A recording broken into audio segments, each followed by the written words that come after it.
நம்ம நேசம் கொள்ள வேண்டும் என்று சொன்னால் அல்லாஹ்வுடைய தூதரை எப்படி நேசிப்பது? அல்லாஹ்வுடைய தூதரவர்கள் இல்லை, ஆனால் அல்லாஹ்வுடைய தூதரை எப்படி நேசிப்பது என்று சொன்னால் அல்லாஹ்வுடைய தூதரவர்கள் எதை மார்க்கம் என்று வழிகாட்டினார்களோ, எதை செய்ய வேண்டும் என்று நமக்கு வலியுறுத்தினார்களோ அதை செய்யும் போது ஒருவன் அல்லாஹ்வுடைய தூதரை நேசிக்கக்கூடியவனாக மாறிவிடுகின்றான். ஆனால் இன்னைக்கு நேசம் எப்படி மாறி வருகிறது சிந்தித்து பாருங்கள். மௌலூதுகள் ஓதிக் கொண்டிருக்கிறார்கள், மிலாது விழா என்கின்ற பெயரில் அல்லாஹ்வுடைய தூதரை புகழ்கிறோம் என்ற பெயரில் அல்லாஹ்வுடைய அந்த வல்லமைகளை, அல்லாஹ்வுடைய சிஃபத்தை அல்லாஹ்வுடைய தூதருக்கு இருப்பதாக அவர்கள் புகழ்ந்து கொண்டிருக்கிறார்கள். அல்லாஹ்வுடைய தூதர் அவர்கள் சபையில் அமர்ந்திருக்கிறார், ஒரு தோழர் உரையாற்றுகின்றார். அல்லாஹ்வும் அல்லாஹ்வுடைய தூதரும் நினைத்தது நடந்தது என்று சொல்கிறார். அல்லாஹ்வும் தூதரும் நினைத்தது நடந்தது என்று சொல்கிறார். நிறுத்துங்கள் நிறுத்துங்கள், இவர் மோசமான பேச்சாளர் என்று நபிகளார் சொல்லிவிட்டு சொல்கிறார்கள். அது என்ன அல்லாஹ்வும் தூதரும் என இணைத்து சொல்கிறீர்கள்? அல்லாஹ் நினைத்தது நடந்தது, அவன் அன்னை தேர்வு செய்த தூதர் நினைத்தது நடந்தது என பிரித்து சொல்லுங்கள். எக்கார் வார்த்தைகளால் கூட அல்லாஹ்வோடு இணை வைத்து விடாதீர்கள் என நபிகளார் எச்சரித்திருக்கின்றார்கள். அப்படிப்பட்ட எச்சரிக்கை நபிமொழியாக நம்முடைய உள்ளத்தில் இருக்கும் பொழுது அல்லாஹ்வுடைய அந்த சிவத்துகள், அல்லாஹ்வுடைய அந்த பண்புகள் அல்லாஹ்வுடைய தூதருக்கு இருப்பதாக அவரை புகழ்கின்றோம் என்கின்ற பெயரில் அவரிடத்தில் பாவ மன்னிப்பு தேடக்கூடிய ஒரு பாதகமான செயலை செய்து கொண்டிருக்கிறார்களே. அன்பிற்கினிய சகோதர சகோதரிகளே, இன்றைய ஜும்மாவுடைய தலைப்பு அல்லாஹ்வுடைய தூதரை நேசிப்போம். இந்த அண்ட சராசரத்தை படைத்து ஆட்சி செய்து கொண்டிருக்கக்கூடிய ரப்புல் ஆலமீன் மனிதர்களை ஏன் படைத்தேன் என கூறும் பொழுது அல்லது ஹலக்கல் மௌத்த வல் ஹயாத்தல் எபுலுவக்கும் ஐயுக்கும் அகசுனு அமலா, உங்களில் அழகிய செயலுக்குரியவர்கள் யார் என சோதிப்பதற்காகத்தான் நான் மனிதர்களை படைத்து அவர்களுக்கு மரணத்தையும் வாழ்வையும் கொடுத்திருக்கிறேன் என்று ரப்புல் ஆலமீன் சொல்கின்றான். அப்ப இந்த உலகத்தில் படைக்கப்பட்ட மனிதர்கள் அவர்களுடைய இந்த இம்மை வாழ்வில் அழகிய செயலை தேர்வு செய்து மறுமையில் அவர்கள் சொர்க்கத்தை தேர்ந்தெடுக்கப் போகின்றார்களா அல்லது நரகத்தை தேர்ந்தெடுக்கப் போகின்றார்களா என்பதற்கான ஒரு சோதனை வாழ்வுதான் இந்த உலக வாழ்வு என்று ரப்புல் ஆலமீன் சொல்கின்றான். அப்படிப்பட்ட இந்த உலக வாழ்வில் ஒவ்வொரு மூமினும் எப்படியேனும் மறுமையில் சொர்க்கம் சென்றுவிட வேண்டும் என்பதற்காக நிறைய நல்லறங்கள் செய்யக்கூடியவனாகவும் வணக்க வழிபாடுகளிலும் உபரியான தொழுகைகளிலும் கவனம் செலுத்தக்கூடியவனாகவும் மனிதன் இருக்கின்றான். காரணம் என்னவென்று சொன்னால், மனிதர்கள் அனைவரும் மரணிக்கக்கூடியவர்கள். குல்லு நப்சின் தாயிக்கத்துல் மௌத், ஒவ்வொரு ஆத்மாவும் மரணத்தை சந்திக்கும் என்று ரப்புல் ஆலமீன் சொல்கின்றானே, அந்த மரணம் நம்மையும் சந்திக்கும். மறுமை ஒன்று இருக்கிறது, அந்த மறுமையில் மரணமில்லாத இன்பத்தை நான் சொர்க்கத்தில் அனுபவிக்க வேண்டும் என்று சொன்னால், அந்த சொர்க்கத்திற்கு நான் செல்ல வேண்டும் என்று சொன்னால் நல்லறங்களை இந்த உலகத்தில் நான் செய்ய வேண்டும் என்கின்ற அந்த சிந்தனை உணர்வோடு ஒவ்வொரு மூமினும் நல்லறங்கள் செய்து கொண்டிருக்கின்றான். எப்படியேனும் சொர்க்கம் சென்று விட வேண்டும், எப்படிப்பட்டாவது சொர்க்கம் சென்று விட வேண்டும் என்பதுதான் ஒவ்வொரு மூமினுடைய லட்சியமாக இருக்கிறது. அப்படிப்பட்ட மனிதன் மறுமையில் சொர்க்கம் செல்லும் பொழுது அந்த சொர்க்கத்தில் மகத்துவமான இன்பத்தை அல்லாஹு தஆலா கொடுக்கின்றான். எந்த அளவிற்கு என்று சொன்னால், யார் நம்பிக்கை கொண்டு நல்லறங்கள் செய்கின்றார்களோ அவர்களுக்கு நன்மாராயம் கூறுவீராக, அவர்கள் சதா ஓடிக்கொண்டிருக்கக்கூடிய அந்த சொர்க்க சோலையில் என்றென்றும் இருப்பார்கள் என்று ரப்புல் ஆலமீன் சொல்கின்றான். அந்த சொர்க்கம் என்பது ஒரு மகத்துவமானது என்று அல்லாஹு தஆலா தன்னுடைய அருள்மறையில் நிறைய இடங்களில் சொல்வதை நாம் பார்த்திருக்கின்றோம். இந்த உலகத்தில் இருக்கக்கூடிய மனிதன் மரணத்தை சந்திக்கின்றான். சிறிய வயதில் மரணத்தை சந்திக்கிறார்கள், சிலர் 60-70 வயதில் மரணத்தை சந்திக்கிறார்கள். ஆனால் மறுமையில் படைத்த இறைவன் சொர்க்கத்திற்கு மனிதர்களை எப்படி அழைத்து செல்கிறான் என்று சொன்னால், ஒருமித்த வயதாக நடுத்தர வயது கொண்டவர்களாக அவர்களை சொர்க்கத்திற்கு ரப்புல் ஆலமீன் அழைத்து செல்வதோடு மட்டுமல்லாமல் அவர்களுடைய முகங்களை பௌர்ணமி நிலவு போல ஒளிமிக்க முகங்களாக மாற்றி, எந்த கள்ளக்கபடமும் இல்லாத தெளிந்த நீரோடை போல அவர்களுடைய உள்ளங்கள் எந்த கசடும் எந்த தீய எண்ணமும் இல்லாமல் தெளிந்த நீரோடையாக மாற்றி அவருடைய உள்ளத்தை பரிசுத்தமாக மாற்றித்தான் அல்லாஹு தஆலா சொர்க்கத்திற்கு அழைத்து செல்கின்றான். அந்த சொர்க்கத்தில் மரணமில்லாத இன்பங்களை அல்லாஹு தஆலா வாரி வாரி வழங்குகின்றான். அங்கு மாட மாளிகைகள் உண்டு, தங்கத்தாலும் வைரத்தாலும் பொதித்த மாளிகைகளில் அவர்கள் தங்கலாம். எந்த ஆண்களும் தீண்டிராத, யாரும் தீண்டிராத ஹூரின் என்கின்ற துணைகளை அல்லாஹு தஆலா மறுமையில் கொடுக்கின்றான். அந்த சொர்க்கத்தை சுற்றி பார்ப்பதற்கு வாகனங்களை ரப்புல் ஆலமீன் கொடுக்கின்றான். அது மட்டுமல்லாமல் அதிக வெப்பமும் இல்லாத, அதிக குளிரும் இல்லாத, நடுநிலையான தட்பவெப்ப நிலையில் அவர்கள் வாழக்கூடிய இன்பத்தை அல்லாஹு தஆலா மறுமையில் கொடுக்கின்றான். ஒரு மனிதன் உணவு என்று நினைத்தால் போதும், உள்ளத்தில் நினைத்தால் போதும், அடுத்த நிமிடமே கண்முன் கொண்டு வந்து அந்த உணவை அல்லாஹு தஆலா கொடுத்து விடுகின்றான். அவன் பானங்களை பருக வேண்டும் என விரும்புகிறான் என்றால் அடுத்த வினாடியே அவன் கண்முன் பானங்கள் கொண்டு வந்து நிறுத்தப்படுகிறது. அதை அருந்துவதற்கு கோப்பைகள் கண்முன் சுழன்று கொண்டிருக்கிறது. அந்த கோப்பைகளை எடுத்து ஒரு மனிதன் என்ன பானங்களை வேண்டுமானாலும் சுவைக்கலாம். இப்படி அல்லாஹ் தஆலா சொர்க்கத்தில் இன்பங்களை, பேரின்பங்களை வாரி வாரி வழங்கிக் கொண்டிருக்கின்றான்.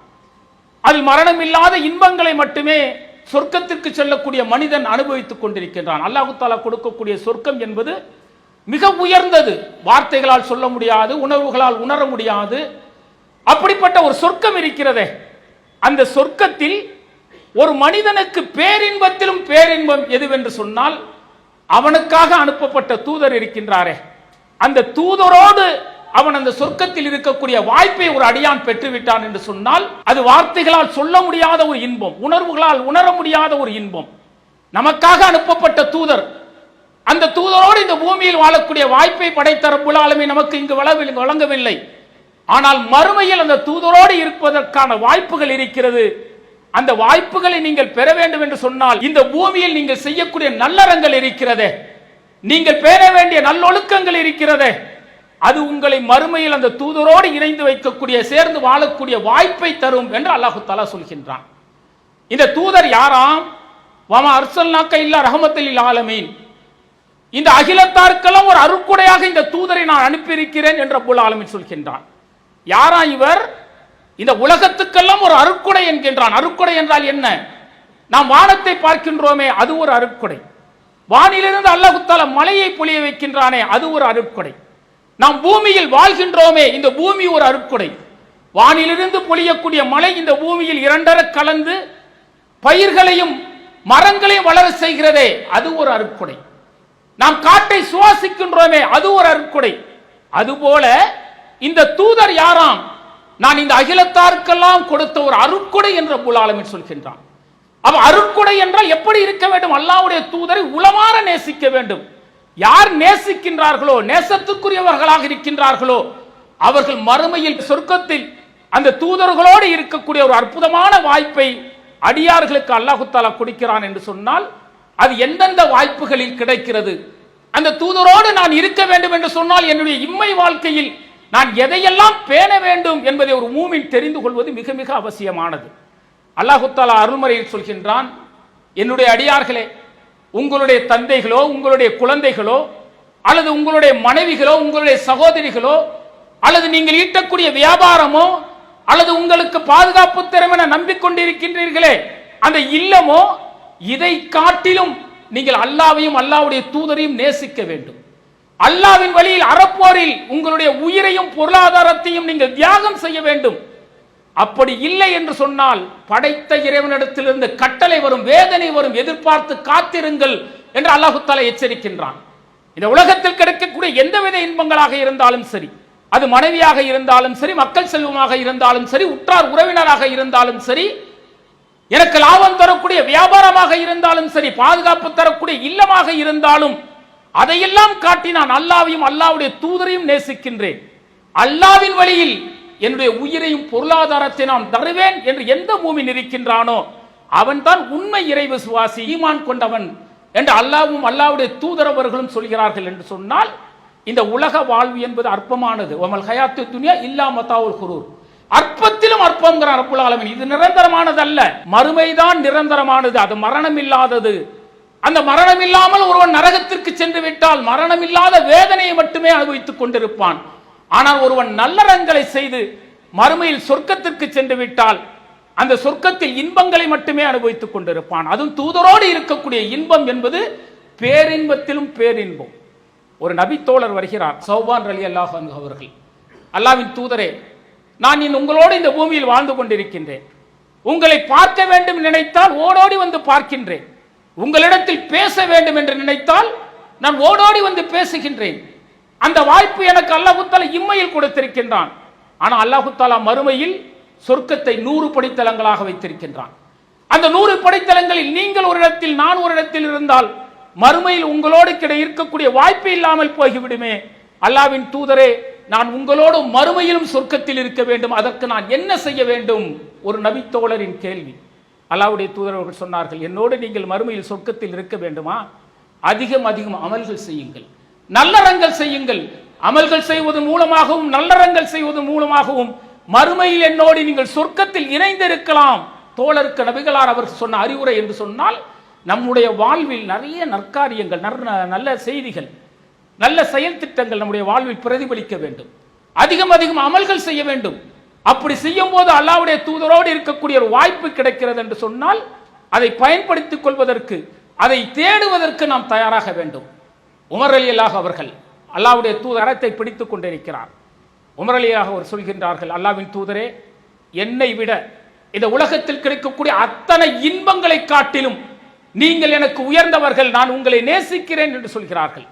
அல்லாஹ்வுடைய தூதரவர்கள் கரங்களை பிடித்து கொண்டு சொல்கிறார்கள், உமரே, தெரிந்து கொள்ளுங்கள், இந்த உலகத்தில் இருக்கக்கூடிய எல்லாவித இன்பங்கள் மட்டுமல்ல, உங்களுடைய உயிரை காட்டிலும் நான் உங்களுக்கு உயர்வானதாக மாற வேண்டும், நேசத்திற்குரியவனாக மாற வேண்டும்.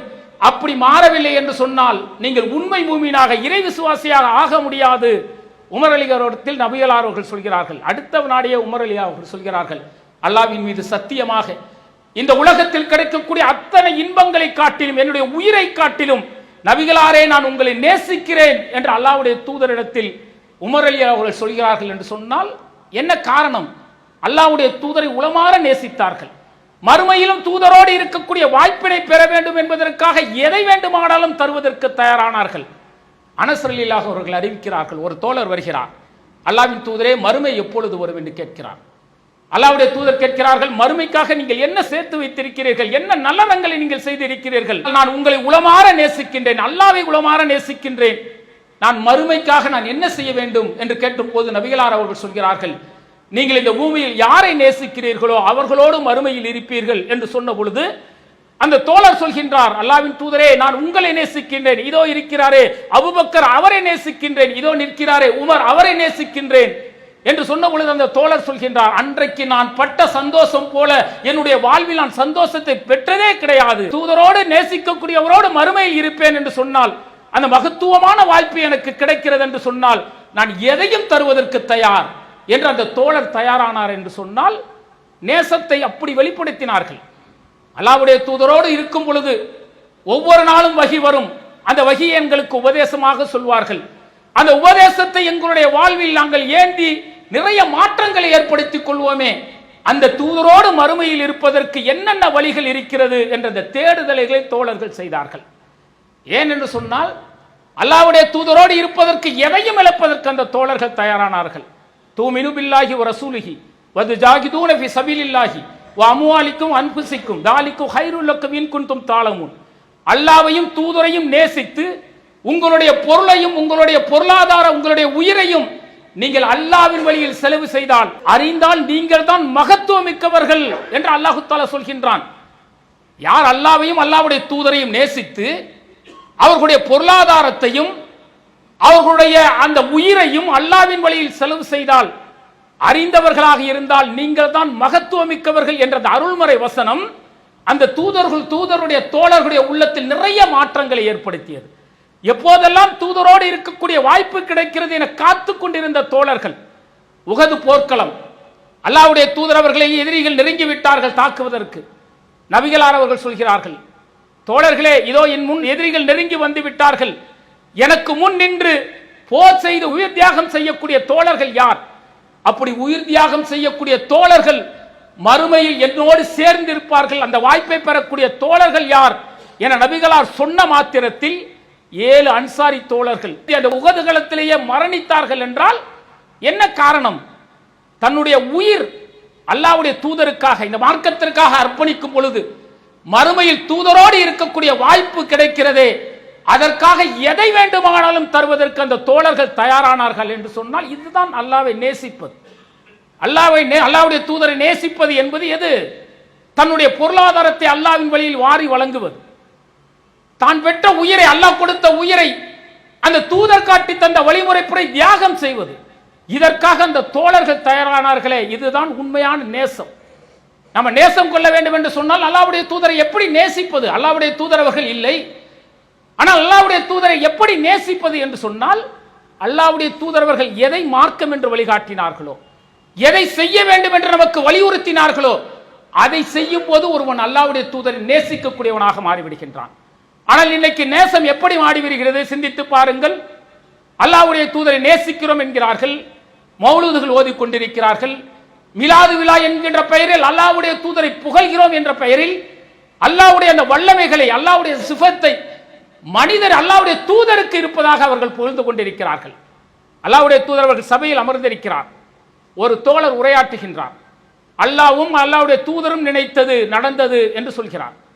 அல்லாஹ்வும் தூதரும் நினைத்தது நடந்தது என்று சொல்கிறார்.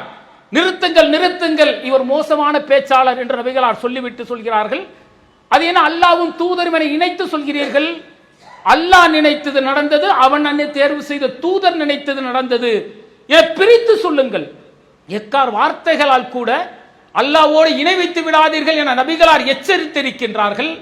அப்படிப்பட்ட எச்சரிக்கை நபிமொழியாக நம்முடைய உள்ளத்தில் இருக்கும் பொழுது அல்லாஹ்வுடைய அந்த சிவத்துகள், அல்லாஹ்வுடைய அந்த பண்புகள் அல்லாஹ்வுடைய தூதருக்கு இருப்பதாக அவரை புகழ்கின்றோம் என்கின்ற பெயரில் அவரிடத்தில் பாவ மன்னிப்பு தேடக்கூடிய ஒரு பாதகமான செயலை செய்து கொண்டிருக்கிறார்களே, இது அல்லாஹ்வுடைய தூதரை நேசிப்பது கிடையாது. நேசம் என்பது என்ன தெரியுமா?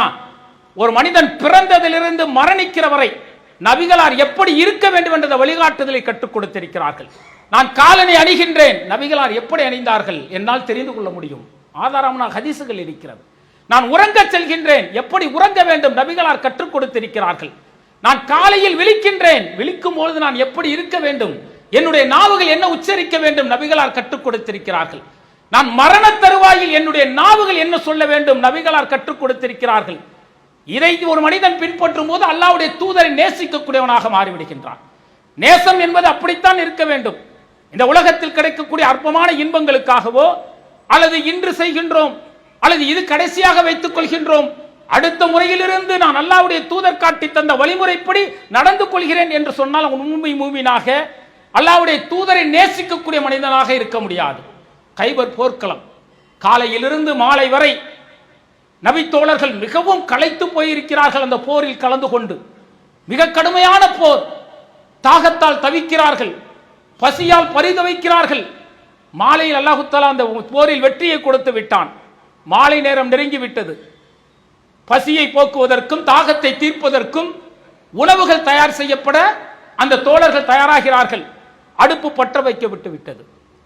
சட்டி ஏற்றுவதுதான் குறை, அது மட்டும்தான் மிச்சம் இருக்கிறது. நபிகளார் வருகிறார்கள். ஒரு பாத்திரத்தில் இறைச்சி இருக்கிறது. நபிகளார் கேட்கிறார்கள், இது என்னவென்று? தோழர்கள் சொல்கிறார்கள், அல்லாஹ்வின் தூதரே, இது நாட்டுக்கழுதையின் இறைச்சி என்று சொல்கிறார்கள். அல்லாஹ்வுடைய தூதர்கள் சொல்கிறார்கள், அல்லாஹ் தஆலா நாட்டுக்கழுதையின் இறைச்சியை ஹராமாக்கி இருக்கிறான், தடை செய்திருக்கிறான் என்று சொன்னார்கள். அடுத்த வினாடியே என்ன செய்தார்கள் தெரியுமா? காலையிலிருந்து போரில் பங்கு பெற்று களைத்து போனவர்கள், பசியோடு பட்டினியோடு இருப்பவர்கள், தாகத்தோடு இருப்பவர்கள், உணவு தயாராகக்கூடிய அந்த தருணத்தில் நபிகளார் அவர்கள் சொல்கிறார்கள், இது அல்லாஹ் தஆலா தடுத்தது என சொன்னவுடன் அடுத்த வினாடியே அந்த இறைச்சியை தூக்கி எறிந்துவிட்டு அந்த தோழர்கள் வேறு உணவை செய்வதற்கு தயாரானார்கள். என்றால் இதுதான் தியாகம், இதுதான் அல்லாஹ்வுடைய தூதரை நேசிப்பது. நேசம் என்பது எப்படி தெரியுமா? ஒன்று எனக்கு தெரிந்து விட்டால், அது தவறு என தெரிந்து விட்டால், இது அல்லாஹ்வுடைய தூதர்கள் தடுத்திருக்கிறார்கள் என்று தெரிந்து விட்டால், அது எவ்வளவு லட்சக்கணக்கான லாபத்தை கொடுக்கக்கூடிய தொழிலாக இருந்தாலும் சரி, அது எவ்வளவு பெரிய உறவுகளை முறிக்கக்கூடிய விஷயமாக இருந்தாலும் சரி, அதை உட்டெறிந்து விட்டு நான் தூதரை நேசிக்கின்றேன், தூதர் சொன்னதற்காக நான் இதை செய்கிறேன் என்று எந்த மனிதன் முன்வருகின்றானோ அவன்தான் உண்மையாக அல்லாஹ்வுடைய தூதரை நேசிக்கக்கூடியவன். அல்லாஹ்வுடைய தூதர்கள் சொன்னார்கள், மறுமை நாளில் என்னோடு நீங்கள் இருக்க வேண்டுமா? இருப்பதற்கான வாய்ப்புகளை நமக்கு உருவாக்கி தந்தார்கள். ஆதரவற்றவர்களை நீங்கள் அரவணைத்து வாழுங்கள். ஆதரவற்றவர்கள் என்றால் யார்? தந்தை இல்லாமல் இருப்பார்களே குழந்தைகள், அவர்களை நீங்கள் ஆதரிப்பதன் மூலம் மறுமையில் என்னோடு சொர்க்கத்தில் சேர்ந்திருக்கலாம். அல்லாஹ்வுடைய தூதரவர்கள் கற்றுத்தந்த வாய்ப்பு. ஆதரவற்றவர்களை அரவணைப்பதன் மூலம் தூதரோடு இருக்கக்கூடிய ஒரு வாய்ப்பு கிடைக்கிறது நபிகளார் சொல்கிறார்கள். அது மட்டும் சொல்லவில்லை, யார் 2 பெண்களை சாலிகான முறையில் பருவ வயது அடையும் வரை வளர்த்து அவர்களுக்கு நல்லதொரு வாழ்வை ஏற்படுத்தி கொடுக்கிறார்களே, அவர்கள் என்னோடு மறுமை நாளில் இருப்பார்கள். நபிகளார் சொன்னார்கள், என்னோடு மறுமை நாளில் இருப்பதற்கான வாய்ப்புகள் இதெல்லாம் இருக்கிறது என்று சொன்னார்கள். நல்லொழுக்கம் மிக்கவர்களாக, வணக்க வழிபாடுகள் மிக்கவர்களாக, அல்லாஹ்வுடைய தூதரை காட்டி தந்த வழிமுறைப்படி தன்னுடைய வாழ்க்கையை பேணக்கூடியவர்கள் மறுமையில் அல்லாஹ்வுடைய தூதரோடு இருக்கக்கூடிய வாய்ப்பு கிடைக்கும் என்று நபிகளார் சொன்னார்கள் என்று சொன்னால், அந்த விஷயங்கள் எல்லாம் நாம் தேர்வு செய்ய வேண்டும். அதையெல்லாம் நாம் அதிகம் அக்கறை எடுத்து செய்யும் பொழுது நாம் அல்லாஹ்வுடைய தூதரை நேசிக்கக்கூடியவராக, அல்லாஹ்வுடைய தூதரோடு மறுமையில் இருக்கக்கூடிய வாய்ப்பினை பெறுகிறோம் என்று சொன்னால், இந்த உலகத்தில் கிடைக்கக்கூடிய விஷயங்கள் எல்லாம் அற்பமானது. எல்லா உயிர்களும் மரணிக்கும்.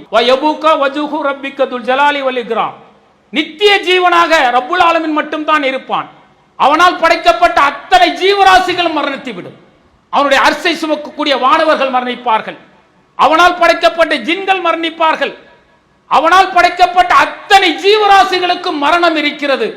நித்திய ஜீவனாக இருக்கக்கூடியவன் ரப்புல் ஆலமீன் மட்டும்தான். நாம் மரணித்து விடுவோம். இந்த உலக வாழ்வு என்பது அற்பமானது. மறுமைக்கான சோதனை என்று ரப்புல் ஆலமீன் சொல்கின்றான். அந்த சோதனையில் நாம் வெற்றி பெற வேண்டும் என்று சொன்னால், அல்லாஹ்வுடைய தூதருடைய அந்த அழகிய முன்மாதிரி என்ன, அது நம்முடைய வாழ்க்கையில் பிரதிபலிக்கின்றோமா சிந்தித்து பார்க்க வேண்டும். நபிகளார் அவர்கள் சொன்னார்கள், ஒரு காலம் வரும், அந்த காலம் வராமல் உலக அழிவே ஏற்படாதுன்னாங்க. என்ன காலமா? மனிதர்களுக்கு இந்த உலகத்தில் கிடைக்கக்கூடிய எல்லாவித இன்பங்களை காட்டிலும், எந்த இன்பங்களாக இருந்தாலும் சரி, எல்லாவித இன்பங்களை காட்டிலும் அந்த மனிதன் நினைப்பானாம், மறுமை நாளில் நான் அல்லாஹ்வுடைய தூதரை பார்க்க வேண்டுமே என்கிற அந்த பேராவல் அவனுடைய உள்ளத்தில் எழுமே.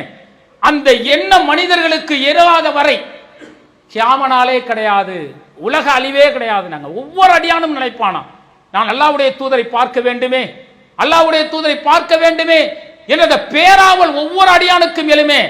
அந்த காலம் வரும் வரை உலக அழிவே கிடையாதுன்னு சொன்னாங்க அல்லாஹ்வுடைய தூதர் அவர்கள்.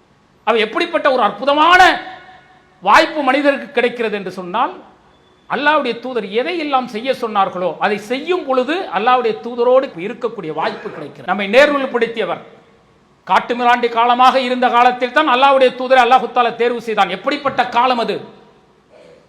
பெண் குழந்தைகள் என்று சொன்னால் அருவருப்பாக நினைப்பார்கள். ஒரு தோழர் வந்து அல்லாஹ்வுடைய தூதரிடத்தில் கேட்கிறார், அல்லாஹ்வின் தூதரே, நான் 8 பெண் குழந்தைகளை உயிரோடு மண்ணில் புதைத்திருக்கின்றேன், அல்லாஹ்வின் தூதரே எனக்கு மன்னிப்பு கிடைக்குமா இறைவனிடத்தில்? ஒரு தோழரின் கேள்வி. அன்றைக்கு இறை எச்சம் என்பது எப்படி இருக்கும் தெரியுமா? நீண்ட தூரம் பயணத்தை மேற்கொள்வார்கள், ஒட்டகத்தில் பயணிப்பார்கள். திடீரென இறைவனை பற்றி அச்ச உணர்வு வந்துவிடும். அந்த ஒட்டகத்தின் பாலை மணலில் பீச்சி அடித்து அதை மண்ணில் குலைத்து ஒரு சிலையாக உருவாக்குவார்கள். அதுதான் கடவுள் என வணங்குவார்கள், சாஷ்டாங்கம் செய்வார்கள். போகும்போது எட்டி உதைத்து சென்று விடுவார்கள். இதுதான் அவர்களுடைய இறையச்சமாக, இறை விசுவாசமாக இருந்தது. அது மட்டுமல்ல, ஒருவரை பழிவாங்க வேண்டும் என்று சொன்னால் எத்தனை தலைமுறைகள் கடந்தாலும் சரி, தலைமுறைகள் கடந்தும் அந்த குடும்பத்தில் ஒருவரை பழிவாங்காமல் விடாத அந்த விரோத போக்கு அந்த உள்ளத்தில் அந்த மனிதர்களிடத்தில் இருந்தது என்று சொன்னால் எப்படிப்பட்ட சமூகம் சிந்தித்து பாருங்கள். ஒரு பெண்ணிடத்தில் 10 ஆண் உறவு கொள்வாள். குழந்தை பிறந்தது என்று சொன்னால் அந்த பெண் யாரை கை காட்டுகின்றாலோ அவன் தான் அந்த குழந்தைக்கு தந்தையாக இருப்பான். இல்லற வாழ்வு ஒழுங்குமுறைகள் கிடையாது. இப்படிப்பட்ட காலத்தில் தான் நபிகளார் அவர்கள் அந்த மக்களிடத்தில் சொல்கிறார்கள், கைஃப தக்ஃபுரூன பில்லாஹ், எப்படி படைத்த ரப்பை நீங்கள் மறுக்கிறீர்கள்? அவன் தானே உங்களுக்கு உயிர் கொடுத்தான், அவன் தானே உங்களை மரணமடைய செய்வான், அவன் தானே மீண்டும் உங்களுக்கு உயிர் கொடுப்பான். மறுமை நாளில் படைத்த ரப்பை சந்திக்க வேண்டுமே. அந்த மக்களிடத்தில் உபதேசத்தை கொடுத்து அல்லாஹ்வின் வஹியை உபதேசமாக சொல்லி அந்த மக்களை நேர்வழிப்படுத்திய நபிகளார் அவர்கள் நரகத்தின் கரையோரத்தில் கிடந்த நம்மை நேர்வழிப்படுத்தியவர் அல்லாஹ்வுடைய தூதர் அவர்கள். அந்த நபிகளார் அவர்கள் சொல்கிறார்கள், ஆதம் நபியிலிருந்து ஈசா நபி வரைக்கு ஒரு வாய்ப்பை அல்லாஹ் தஆலா எல்லா தூதருக்கும் கொடுத்திருந்தான். அந்த தூதர்கள் அந்த வாய்ப்பை பயன்படுத்தி விட்டார்கள். எனக்கு ஒரு வாய்ப்பு கொடுக்கப்பட்டிருக்கிறது, என்னுடைய உம்மத்திற்காக நான் பத்திரமாக வைத்திருக்கின்றேன், மறுமை நாளில் அவர்களுக்கு பரிந்து பேசுவதற்காக என்று நபிகளார் சொல்கிறார்கள். நம் மீது எந்த அளவிற்கு அக்கறை வைத்திருக்கிறார்கள், மறுமை நாளில் நரகத்திற்கு சென்றுவிடக் கூடாதே என்பதற்காக என்னுடைய உம்மத்திற்காக நான் ஒரு பரிந்துரையை வைத்திருக்கிறேன் என்று சொல்கிறார்கள் என்றால் தன்னுடைய உம்மத்தின் மீது எந்த அளவிற்கு நபிகளார் அவர்கள் நேசம் வைத்திருப்பார்கள். அப்படிப்பட்ட நபிகளார் அவர்கள் நம்மிடத்தில் 2 விஷயத்தை தான் கேட்கிறார்கள். 63 ஆண்டுகள் நபிகளார் வாழ்ந்திருக்கிறார்கள், 23 ஆண்டுகள் தூதராக இருந்திருக்கின்றார்கள். 23 ஆண்டு தூதுத்துவ பணி செய்த பொழுது யாரிடத்திலும் அல்லாஹ்வுடைய தூதர்கள் எந்தவித உதவியும் எந்தவித கைமாறும் செய்யுங்கள் என கேட்டது கிடையாது. ஆனால் நபிகளார் அவர்கள் தன்னுடைய உம்மத்திடம் கேட்கிறார்கள், என்னுடைய உம்மத்தே, நான் 2 விஷயத்தை உங்களிடத்தில் கேட்கிறேன், செய்யுங்கள் அதை. என்னவென்றால் நபிகளார் சொல்கிறார்கள், பாங்கு சொன்னால் நீங்கள் பாங்கு சொன்ன பிறகு என் மீது நீங்கள் ஸலவாத்து சொல்லுங்கள், நான் உங்களிடத்தில் எதிர்பார்க்கிறேன். நபிகளார் சொன்னார்கள், பாங்கு சொன்ன பிறகு என் மீது ஸலவாத்து சொல்லுங்கள். அதே போல சொன்னார்கள், மறுமை நாளில் வசிலா என்கின்ற ஒரு உயர்ந்த பதவியை ரப்புல் ஆலமீன் ஒருவருக்கு மட்டும் கொடுப்பதாக வாக்களித்திருக்கின்றான். அந்த வசிலா என்கின்ற பதவி எனக்கு கிடைப்பதற்கு இறைவனிடத்தில் பிரார்த்தனை செய்யுங்கள். நபிகளார் நம்மிடத்தில் கேட்ட 2 விஷயங்கள், ஸலவாத்து சொல்வது, வசிலா என்கின்ற பதவியை நபிகளாருக்கு கொடுக்குமாறு இறைவனிடத்தில் பிரார்த்தனை செய்வது, தன்னுடைய உம்மத்திடம் நபிகளார் கேட்ட விஷயங்கள். அப்ப இந்த விஷயங்களை நாம் அதிகம் ஆர்வம் எடுத்து செய்யும் பொழுது அல்லாஹ்வுடைய தூதர் நமக்கு கடமையாக்கிய பணிகளில் ஒன்றை நாம் செய்கின்றோம். அப்ப அல்லாஹ்வுடைய தூதர் அவர்கள் தான் இந்த உலகத்திற்கு அருட்கொடையாக அனுப்பப்பட்டார்கள். அந்த தூதர் வரவில்லை என்று சொன்னால் நம்முடைய நிலைமை என்ன சிந்தித்து பாருங்கள்.